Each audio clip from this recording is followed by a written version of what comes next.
بسم اللہ الرحمن الرحیم الحمدللہ والصلاۃ علی رسول اللہ۔ آج ہم پڑھنے لگے ہیں مضمون جملہ۔ مضمون جملہ یہ لفظ کتابوں میں استعمال ہوتا ہے۔ شرح میں پڑھنے والے جب حروف مشبہ بالفعل والی نو پڑھتے ہیں تو وہاں یہ لفظ مضمون جملہ آتا ہے۔ ہدایت النحو جب پڑھتے ہیں تو افعال ناقصہ کے اندر مضمون جملہ آتا ہے۔ اصبح، اضحیٰ، امسا یہ دلالت کرتے ہیں علی اقتران مضمون الجملہ۔ ظل، باتا دلالت کرتے ہیں علی اقتران مضمون الجملہ۔ پھر قافیے کے اندر لفظ مضمون جملہ استعمال ہوتا ہے 2-3 مرتبہ۔ جی یاد ہو گیا؟ لیکن مضمون جملہ یہ مشترک لفظ ہے۔ کیا ہے؟ مشترک وہ ہوتا ہے کہ جس کو مختلف معنوں کے لیے وضع کیا گیا۔ یاد رکھیں مشترک لفظ کا ہر جگہ ایک معنی نہیں ہوتا، کئی جگہوں پہ کوئی معنی، کئی جگہوں پہ کوئی معنی۔ جیسے لفظ عین، یہ لفظ ہے یہ آپ نے پڑھا، یہ مشترک ہے۔ اب اس کا معنی آنکھ بھی ہے، چشمہ بھی ہے، سورج بھی ہے، اٹھنا بھی ہے۔ اب ہر جگہ اس کا ایک ہی معنی تو نہیں ہوگا۔ میں نے بہتا ہوا چشمہ دیکھا، میں نے چمکتا ہوا چشمہ دیکھا، ہر جگہ ایک معنی تو نہیں ہے۔ تو لفظ مضمون جملہ مشترک ہے۔ یہ بیٹھے بیٹھے باتیں ذہن میں آئی ہیں، یہ کوئی میں نے وہ بنایا نہیں تھا کہ یوں پڑھانا ہے، کوئی نہیں سمجھ آئی۔ مضمون جملہ یہ مشترک لفظ ہے۔ ایک اس کا معنی ہے مفہوم جملہ، جملے کا مفہوم، اس کو یہ بھی کہہ دیتے جملے کا خلاصہ بھی کہہ دیتے، بارہ جملے کا مفہوم۔ مضمون جملہ کا ایک معنی ہے مفہوم جملہ، جملے کا مفہوم۔ جہاں پہ یہ آئے گا کہ ظل، باتا جملہ کے مضمون پر دلالت کرتے ہیں، اس کے ملنے پہ دلالت کرتے ہیں، وہاں مضمون جملہ سے مراد مفہوم جملہ۔ جہاں یہ آئے گا اصبح، اضحیٰ، امسا یہ دلالت کرتے ہیں کہ جملے کا مضمون ملا ہوا ہے ان کے وقتوں کے ساتھ، وہاں بھی مضمون جملہ سے مراد مفہوم جملہ۔ قافیے میں 2 جگہ پہ آتا ہے کہ جب مفعول مطلق مضمون جملہ واقع ہو تو وہاں مضمون جملہ سے مراد مفہوم جملہ۔ جی یاد ہوا ہے؟ مضمون جملہ کا ایک معنی ہے مفہوم جملہ، جملے کا مفہوم، اور ایک ہے مضمون جملہ سے مراد اصطلاح۔ وہ اصطلاح کیا وہ پڑھاتا ہوں۔ اب وہ 2 طرح کا ہے۔ کتنی طرح کا ہے؟ مضمون جملہ مراد کیا ہے؟ اصطلاح۔ یہ کتنی طرح کا ہے؟ ایک ہے جملہ اسمیہ کا مضمون، ایک ہے جملہ فعلیہ کا مضمون۔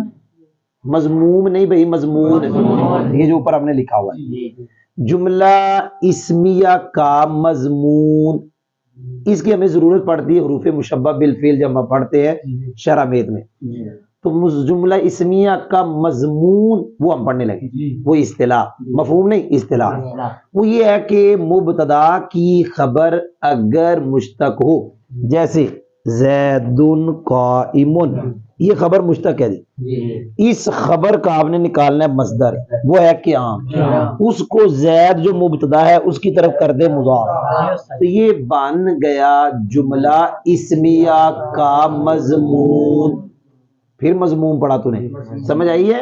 حالانکہ میں نے کہا اوپر نون ہے سائیں، تو جو ہے آپ کم بول لیں، مجھے بولنے دیں، کیونکہ سارے دن کا مزہ مجھے آیا نہیں تو ابھی تو لینے دیں۔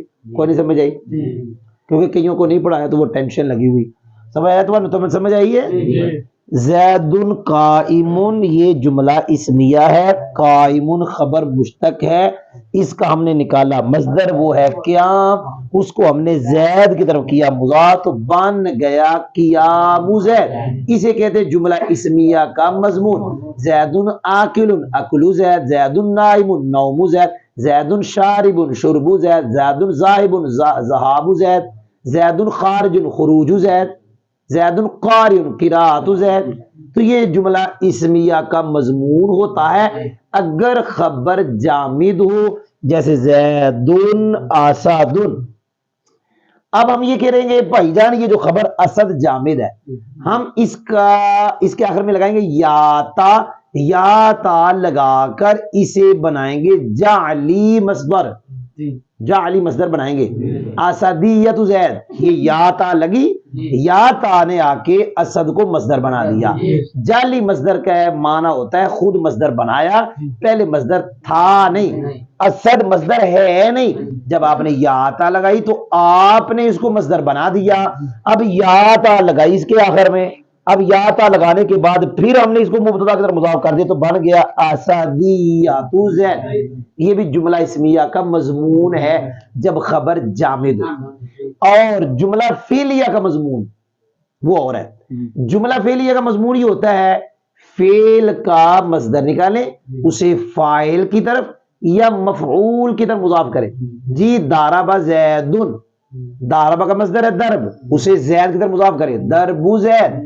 قرآن پاک میں ہے فشد الوثاق، اس کی ضرور قافیے میں پڑتی ہے۔ شدو امر کا صیغہ ہے، اس کا مصدر ہے شد، الوثاق مفعول بھی ہے، مصدر کو مفعول کی طرف مضاف کر کے یوں پڑھیں شد الوثاقی، یہ بن گیا شد الوثاق کا مضمون جملہ۔ تو الحمدللہ میں نے آپ کو پڑھا دیا، آپ نے توجہ ہونے کی۔ مضمون جملہ اس کا ایک معنی ہے مفہوم، ایک اس سے مراد اصطلاح ہے، وہ خاص ایک طریقہ ہے، وہ جملہ اسمیہ کا مضمون بھی ہوتا ہے جملہ فعلیہ کا۔ جملہ فعلیہ کا مضمون یہ ہوتا ہے فعل کا مصدر نکالے، اسے فاعل یا مفعول کی طرف مضاف کریں تو یہ جملہ فعلیہ کا مضمون بن جائے گا۔ اور جملہ اسمیہ کا مضمون اس کی خبر اگر مشتق ہو اس کا مصدر نکالو، اسے مبتدا کی طرف مضاف کرو، جیسے زید القائم میں قیام زید، یہ جو قیام زید یہ جملہ اسمیہ کا مضمون ہے۔ اور اگر خبر جامد ہو اس کے آخر میں یا تا لگائیں، پھر اسے آپ مبتدا کی طرف مضاف کریں، جیسے زیدن اسدن میں خبر جامد ہے، اسد کے آخر میں یا تا لگائیں، اسدیت پھر اسے مبتدا کی طرف مضاف کریں تو بن جائے گا اسدیت زید۔ یہ ہے مضمون جملہ اسمیہ۔ الحمدللہ مضمون جملہ کے بارے میں اپنی استطاعت کے مطابق میں نے آپ کو کچھ سمجھایا ہے۔